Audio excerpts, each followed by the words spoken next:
Ok, bonjour, bonsoir, je ne sais pas l'heure à laquelle vous regarderez cette vidéo. C'est encore et toujours Olivier Dunette, en direct de Magic the Gathering Arena, Magic Assemblée l'Arène en français. J'espère que vous allez bien, nous sommes samedi 14 février, c'est le jour des amoureux. Il est 19h18, j'ai envie de jouer à Magic comme tous les jours.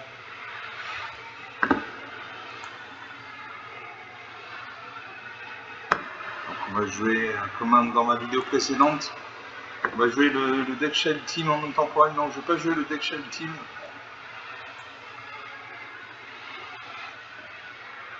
Je vais pas jouer le deck Shell Ultime, j'ai joué le deck Ange Ultime.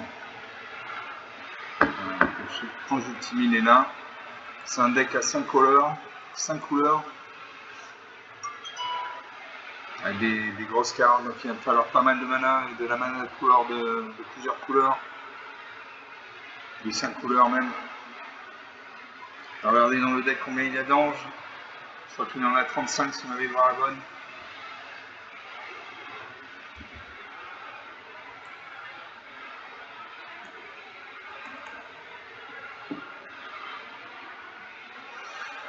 Donc des anges, il y a 35 anges, voilà. 35 anges. 15 humains. Sachant qu'une carte peut avoir deux catégories, par exemple humain et ange. J'ai 10 éphémères, 10 UTS, artefacts, 38 enchantements, 7 planeswalkers, 102 terrains, une majorité de plaines. La courbe de mana est assez homogène. La plupart de mes cartes ici entre 2 points mana, coup d'invocation jusqu'à 6 points mana, voire plus. Donc on va jouer avec ce deck.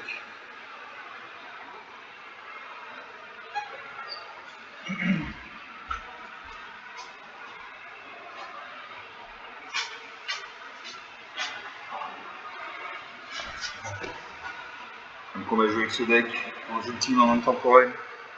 Intemporel, c'est quand on joue en main. C'est un format de carte qui accepte toutes les cartes de toutes les versions de Magic depuis le début, contrairement à d'autres formats comme le construit ou l'illimité qui autorise certaines cartes mais qui en interdisent d'autres. Donc quand vous jouez en intemporel, vous pouvez mettre toutes les cartes de toutes les collections de Magic depuis le début, c'est-à-dire des années 90. Voilà. Ça c'est pour l'explication de l'intemporel.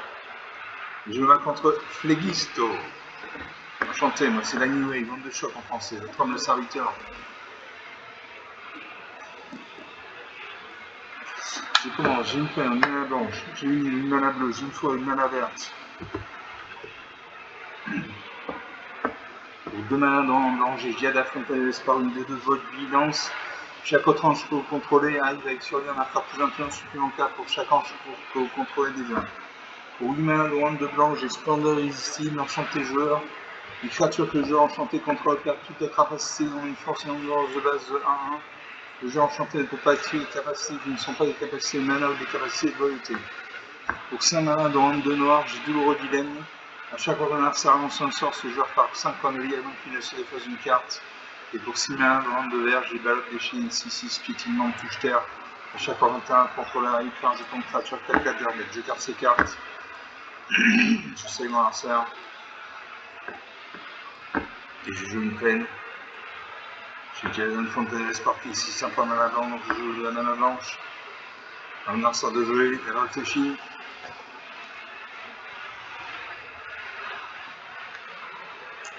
Elle réfléchit, on va voir si elle garde sa main de départ ou si elle déclare mulligan.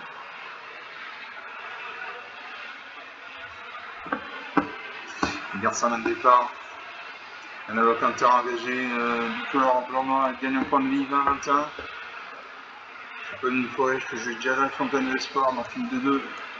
Void Vigilance, chaque autre ange contrôlé arrive avec sur lui un marqueur plus 21 supplémentaire pour chaque ange que vous prenez déjà.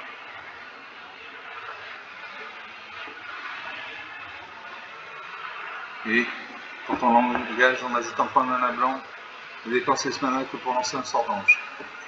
Un adversaire de jouer, elle réfléchit. Quand un ado tourne son icône comme ça, c'est avec qu'elle réfléchit. Elle va avoir sa main. Quand un liseré blanc autour des cartes, c'est avec qu'elle va avoir sa main. Elle peut besoin de elle, faire engager blanc noir, elle gagne un deuxième point de vie.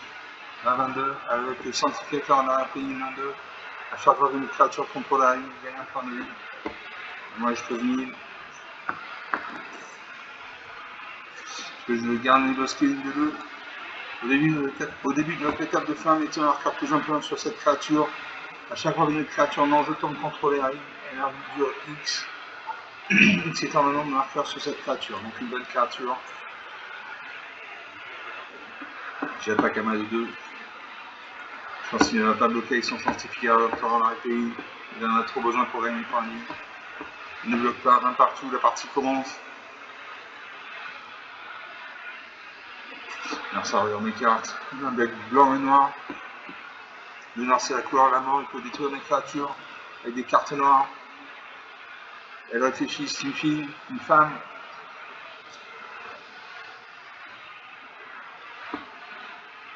Besoin de trouver un terrain engagé. Blanc noir, gagne un point de vie vers l'intérieur. Il reste 2 terrains non engagés, elle peut invoquer une carte avec un trou d'invocation de 2 points de mana. Je ne le fais pas. Je fais pas une forêt. J'attaque avec 2 créatures actives. Alors ça va prendre 5 points de dégâts.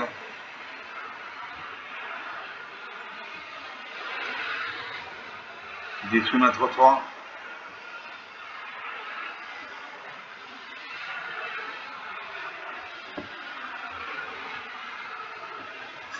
Alors ça m'attaque le sol en 2, non, il se réalise. Elle se réalise. Elle va avoir sa main. Elle veut que la jeune d'activer une 3 vol.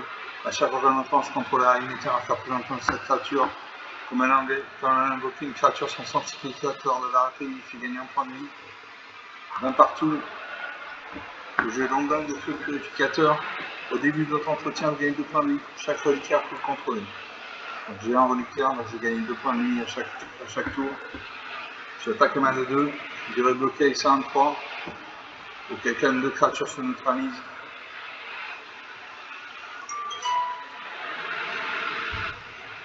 Voilà, il bloque ma 2-2 avec ça un 3, mes 2 créatures se neutralisent. Non, ça va pas une 4ème. Une plaine. Il invoque le temple de l'air. Il invoque le temple de l'air abandonné. Il attaque ces 2 créatures, une 2-3, une 2-4. Je peux bloquer à main de 2, mais ça ne déçoit pas ces cartes, donc je ne bloque pas. Je prends 4 points de dégâts, 16 à 20, 4 points d'écart, je gagne 2 points de vie, 18 points d'écart, 18 à 20, pardon, 2 points d'écart. Je ne peux pas jouer mes cartes, je manque de mana. J'attaque à main de 2. Ces cartes sont engagées, je ne peux pas bloquer 18 partout. Donc à chaque tour, il peut me faire 4 points de dégâts, moi je peux lui en faire 2. Donc si on fait la course au point de vie, je meurs, je perds. Non, ça prend une 6ème terrain. Il met un marqueur plus 1, il met 2 marqueurs plus 1 sur chaque créature qu'il contrôle. Je ne bloque pas. 12 à 18. 14 à 18. Je vais la faire de la serre verrouillée. Vous pouvez jouer un terrain supplémentaire pendant chacun de vos tours. Alors je résous si vous contrôlez au moins 7 terrains. Donc on va voir ça. J'attaque à ma 2-2. 14 à 16.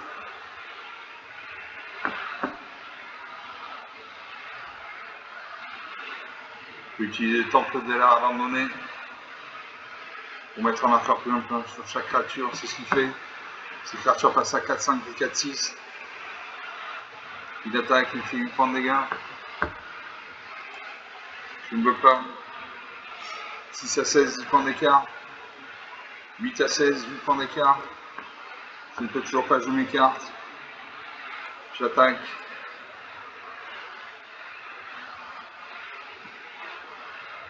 Là, je vais devoir bloquer. Je vais me faire 8 points de dégâts, il me reste 8 points de vie, donc je vais devoir bloquer une de ces créatures. Non, ça repose une plaine. Il a 3 et 3, 6 et 2, 8. 8 et 1. Je booste ces créatures. Ces créatures passent à 5, 6 et 5, 7. Je bloque ça 5, 7 avec ma 2. Je vais utiliser 5 points de dégâts. 3 à 14. 5 à 14. Je peux jouer le sorcier, le sentier sucré. Quand ces cartes effets arrivent, regardez 2. Regarde 2. Regardez les deux cartes dessus de votre bibliothèque, mettez n'importe quel nombre d'entre elles au-dessus de votre bibliothèque et le reste au-dessus dans n'importe quel ordre. Pour 2 points de mana, sacrifiez cet artefact, vous gagnez 3 points de vie, piochez une carte. Donc je regarde les deux cartes au-dessus de ma bibliothèque.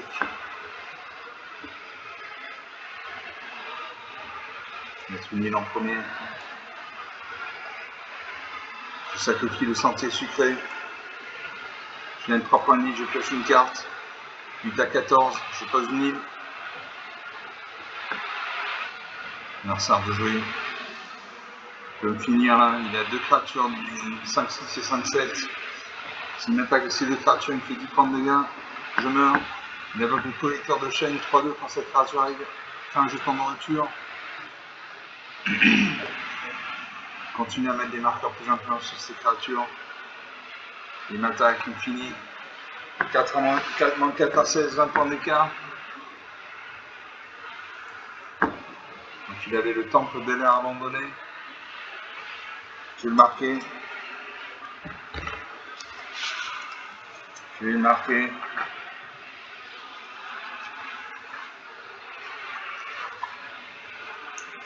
Temple de l'air abandonné. Excusez-moi, je prends le temps. Mais c'est une carte que j'aimerais avoir dans mon deck. Abandonné.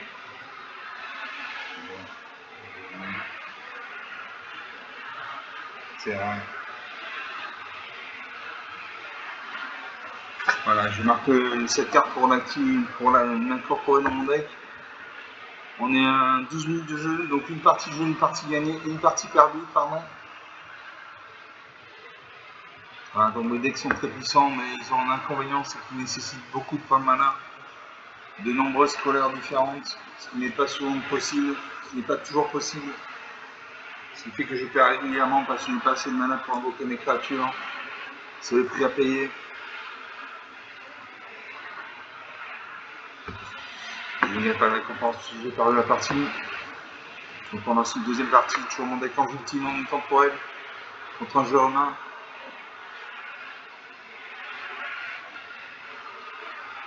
Tout le monde aime les retournements en situation, m'abandonner jamais, ça c'est bien vrai. Et je me bats contre XWX. IXWX. Ou XDZ. Merci Argent pour les génies pleins, donc une main blanche, une ligne, donc une main verte. Une main bleue, j'ai une forêt, donc une main verte. J'ai une invocation balamique pour 9 points de mana, une créature 9-9 qui a plein de capacités que je vous expliquais quand j'utiliserai. Pour 2 mana non blanc, je menu de combat, choisissez l'un. Soit créer un jeton de créature de blanche, chevalier, soit une créature cible, gagne 0+0+4 jusqu'à la fin du tour. Soit d'étudier une créature cible de force supérieure à 4, soit gagner 4 points de vie. Pour 3 nains non blanc, j'ai l'ange éblouissant de 3 vols à chaque fois qu'une créature que contrôle arrive, je gagne un point de vie. Pour 3 nains non blanc, toujours, j'ai le brigand inspirateur M2-1. Vol quand cette créature arrive, je gagne un point de vie, piocher une carte. Je garde ces cartes. Je salue mon arcère, je crois que c'est à mon arcère de jeu en premier, donc c'est ça. Il pose une forêt enneigée. Il invoque le Pestelame. Pestelame de Tajuru, une 1, contact mortel. Ah, moi j'ai une carte blanche, j'ai la main blanche. Alors ça s'appelle une forêt, donc il en a un deck bicolore. Non, il a un deck pour moi bicolore, monocouleur vert. Ah, j'ai posé une île. J'ai le menu du combat. Je vais gagner 4 points de vie. 23 à 20. La partie n'a pas encore commencé. Une espèce de cheval en gelée qui nous regarde là. L'instinct avec le missile décidé 1. Il m'a attaqué avec ça 1. 22 à 20, la partie commence. Je pose une forêt. Je vais l'ange éblouissant. À chaque fois qu'une autre créature contrôle arrive, il y a un point de vie. Ça tombe bien que je vais avoir des créatures qui vont apparaître. J'ai 2 créatures en réserve que je peux jouer. L'instinct avec le tribu de la noire, une 3-3. Quand on l'engage, on rajoute 3 terrains verts, 3 mana vertes. Moi je pose une forêt. Je joue le brigadier inspirateur. Quand cette créature arrive, gagne un point de vie, piocher une carte. Il me faut de la mana. J'attaque à 2-3. En face, il y a niveau, il y a portée, il ne peut pas bloquer. 24 à 18, la partie commence sans fin.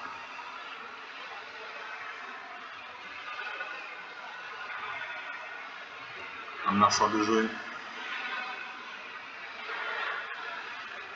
Il réfléchit. Il invoque Janus, Archiduc Elf, une 3-3. À chaque fois, cette créature devient engagée. En votre tour, dégagez la mettez marqueur plus d'influence sur elle. Cette capacité de séduction une fois par tour. Les aides que vous contrôlez ont, à chaque fois que cette créature est engagée par votre tour, dégagez la mettez marqueur plus d'influence sur elle. Elle invoque également le missile des cibles, une à 1. À chaque fois que cette créature est engagée par votre tour, dégagez-la et mettez un marqueur plus d'influence sur elle. Donc toutes ces créatures ont ça. Donc à chaque fois qu'il va engager une créature, il va la dégager et mettre un marqueur plus d'influence sur elle. Là, moi, je vais jouer le Giada Fontaines par une Volvinance, une 2-2. La Chevalière Rose de Brèche. J'ai l'Ange de la Fatalité, une 3-4. Sinon j'ai Cura de la Fury de la Marée, un peu de sauteur, vous voyez en bas à droite, il y a un 4, ça veut dire qu'elle a 4 points de vie. Elle peut créer des cartes Kraken.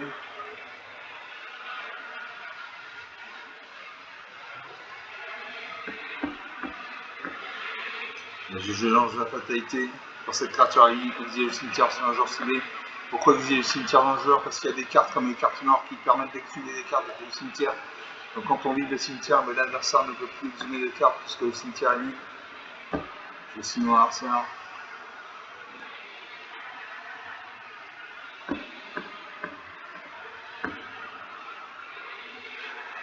J'attaque avec mes deux créatures actives, elles ont le vol, en fait c'est un niveau ni à portée. J'affiche 4 points de dégâts. 25 à 14, 11 points d'écart. 11 points d'écart, c'est facilement rattrapable. Sachant qu'il y a 5 créatures sur le champ de bataille, j'en ai 3. Il a posé un terrain engagé et vert. Il invoque Doinen.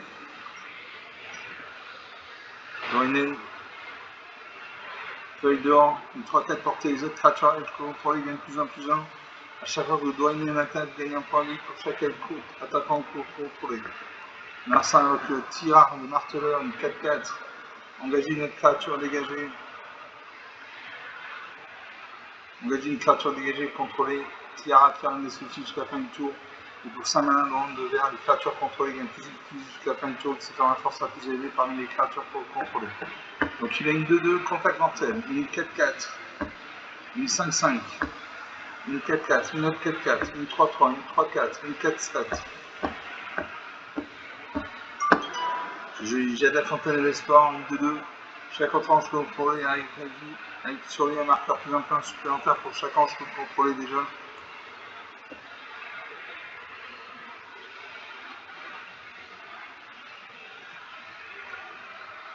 Je gagne un point de vie grâce à l'ange éblouissant. 26 à 14, 12 points d'écart.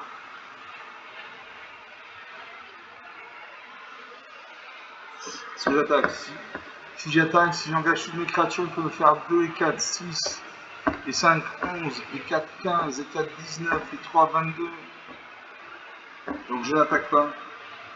Je n'attaque pas, sinon je vais tomber à 2 ou 3 points de vie. Donc je me mets en position défensive.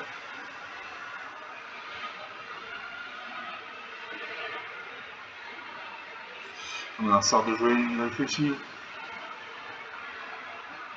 Il y a 2 sabliers en réserve, donc si un sablier se met en route, tu auras 1 minute 30 pour réfléchir. Il pioche une carte. Il invoque le Ranger faire des bêtes, une 4-4. Il y a 2, 4, 6, 8, 9 créatures sur le champ de bataille.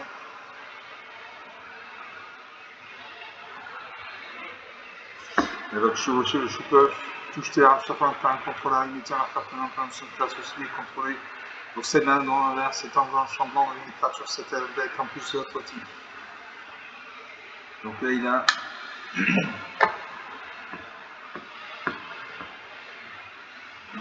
a des cartes très très puissantes, je ne sais pas comment il a fait pour obtenir ça.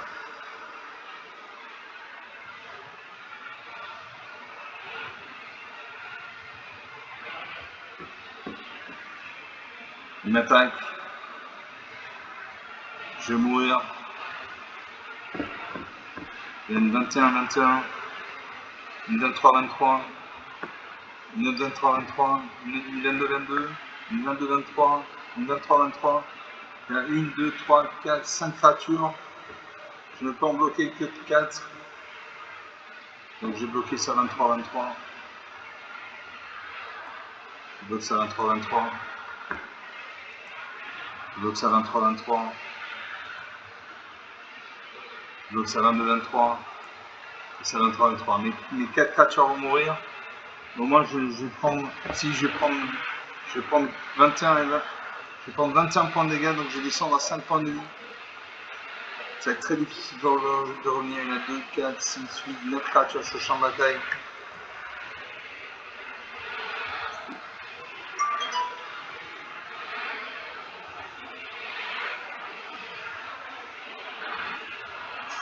On a sort de jouer. Il n'y a pas de carte en main, donc on ne peut pas booster les stats de ces créatures.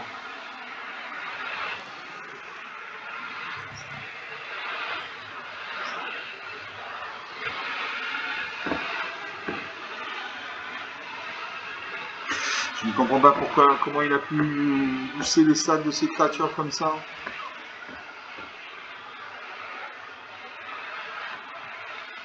Alors ça attend.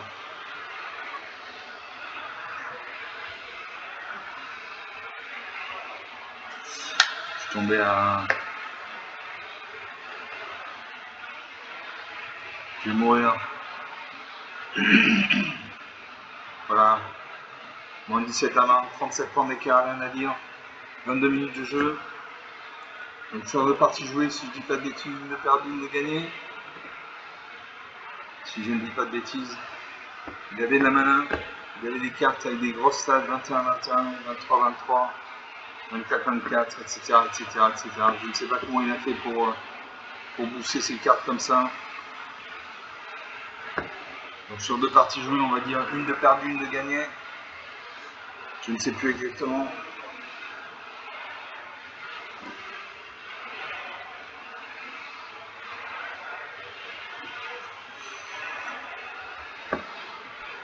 On attend le serveur.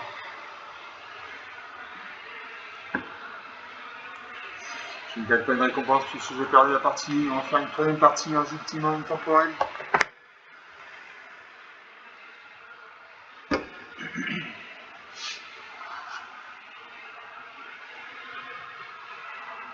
On attend.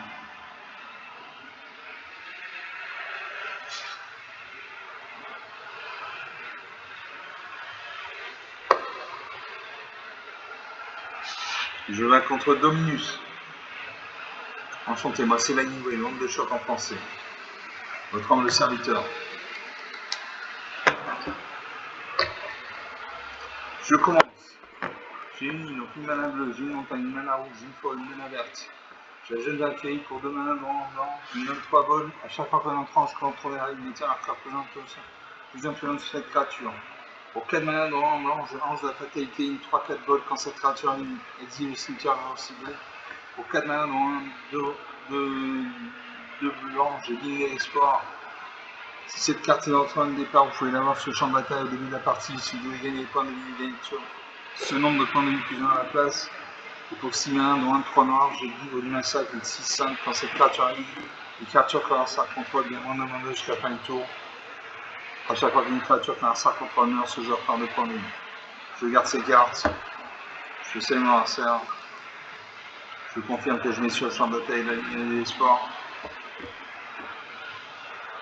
Alors là j'ai de la mana bleue, de la mana rouge, de la mana verte, une fois la mana blanche, de la mana noire. Donc j'ai joué n'importe quelle couleur.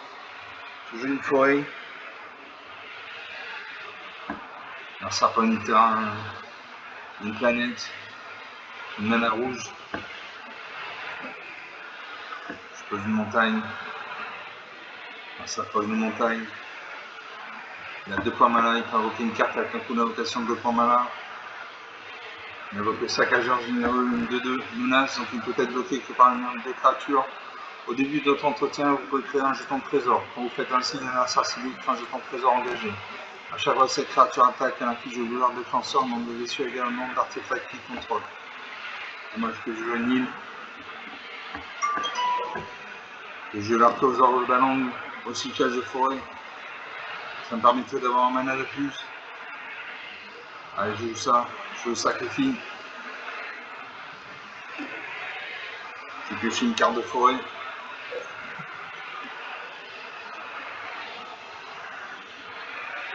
Le coordinateur est en train de chercher dans ma bibliothèque une carte de forêt.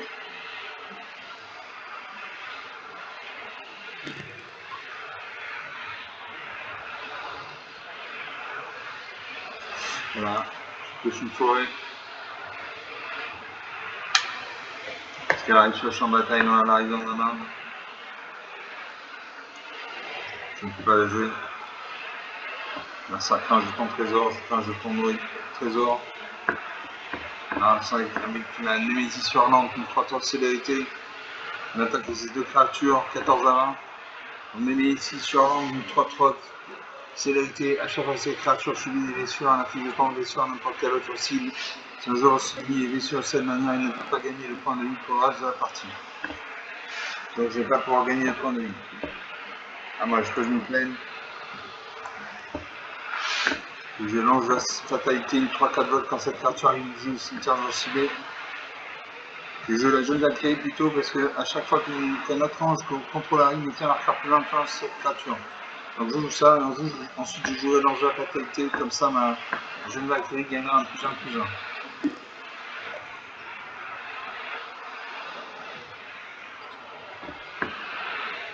Un Marcin de jouer 14 à 20, 6 points d'écart.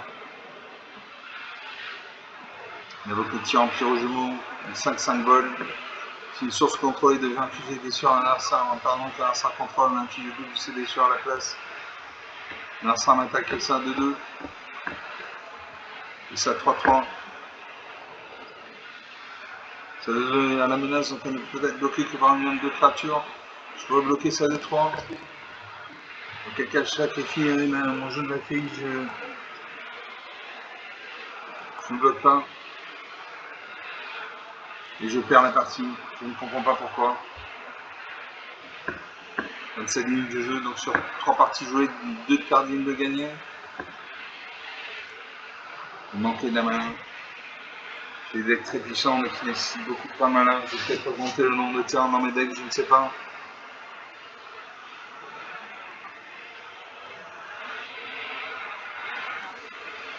Je ne sais pas.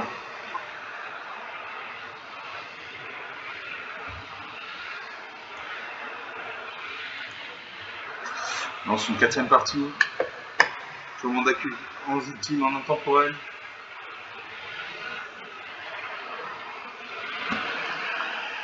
Je vais contre Raven God.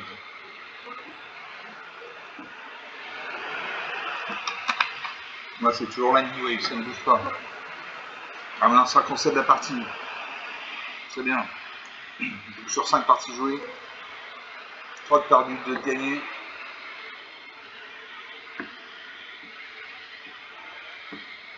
Donc sur 4 parties, 2 de perdu, 2 de gagné.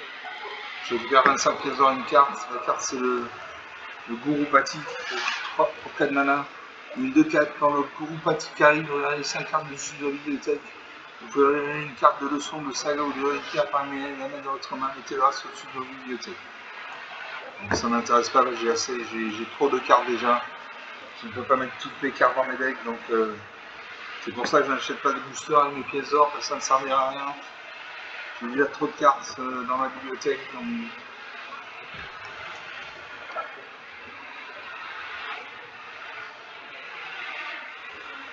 Je vais contre Luc. C'est l'animé, mon avatar thème Tom Cruise. Je commence, j'ai une montagne, une main blanche, j'ai une faune, une main verte. J'ai l'enjeu glissant pour 3 nains en blanc, une 2-3 bols, à chaque fois une autre créature qu'au contrôle arrive, il gagne un point de vie. Pour 5 mains dans une 2 blanc, j'ai une puissance cœur de lion, une 2-5. À chaque fois que vous attaquez les créatures contrôlées gagnent plus un plein jusqu'à la fin du tour. Pour 8 manas, au moins vert, au moins bleu, au moins rouge, j'ai Aurélie de chance en fin, une 10-10. Allez, je garde ces cartes. Je sais moi un cerf. J'ai une montagne, une forêt. Je joue une forêt. J'ai 3 cartes qui nécessitent de la mana verte, donc je joue la mana verte. Donc ça pose une peine. Expose de montagne. Une carte ici, un point de mana vert, rouge. Je joue de la mana rouge. Alors ça pas une deuxième peine et avec le frère de bande d'Ajani. Une de deux. À chaque fois que vous gagnez des points de vie, tiens, marqueur plus d'un sur cette créature. Je pose une ligne.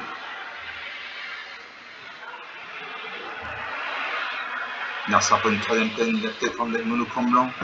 Il invoque l'aérien de Griffon. Au début des étapes de fin, si vous avez gagné au moins 3 points de vie, ce tour-ci fait un jeton de créature de blanche Griffon et de l'eau. Il m'a attaqué avec ça de 2, donc on est à 18 à 20. Je pose un marée. Je peux toujours pas jouer mes cartes, il manque de la. On a sorti des années, il pose une quatrième peine, il y a un deck monochrome blanc.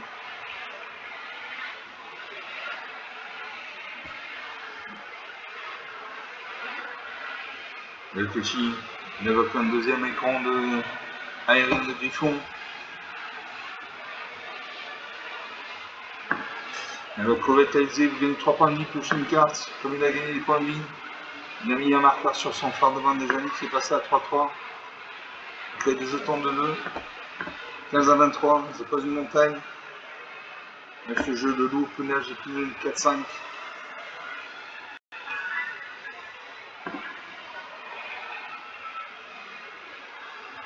On sort de jouer.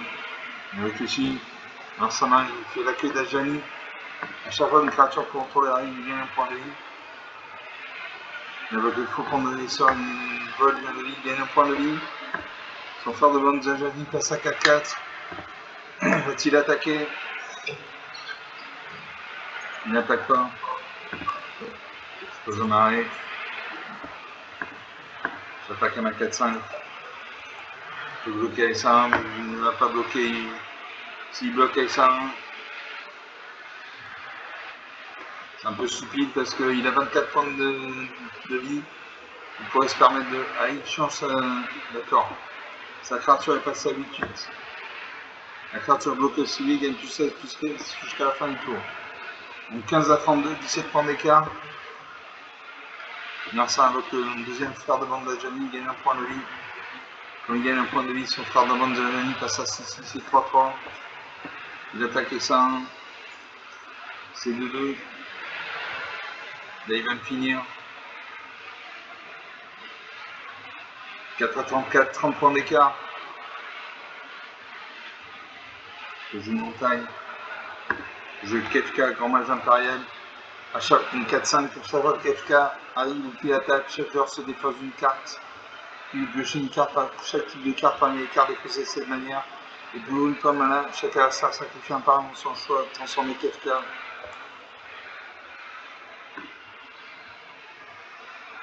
Ouais, je vais me défausser du.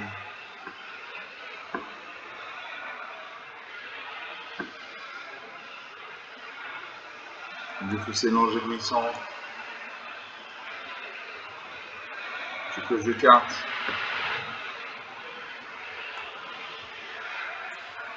Un certain une sixième play, un deck monochrome blanc. Je ne peux bloquer qu'une de ces créatures. Donc je vais mourir. Je bloque ça à 4-4 et je vais mourir. Voilà. Moins 8 à 35. 43 points d'écart, rien à dire. Une défaite nette et sans bavure. On a 34 minutes de jeu, donc sur 4 parties jouées, je crois que j'en ai gagné une seulement. On va s'arrêter là pour cette vidéo. Bon, ces parties étaient rapides, expéditives. Narsa a gagné haut la main. Toutes les parties, quasiment toutes les parties, j'ai dû en gagner une seule. Comme d'habitude, j'espère que vous appréciez ces parties. Vous pouvez lâcher des pouces bleus, des likes, des j'aime. Vous pouvez parler de la chaîne autour de vous. Vous pouvez faire des commentaires. Je vous remercie d'avoir regardé cette vidéo. Je vous salue. Je vous dis à très bientôt. Ciao.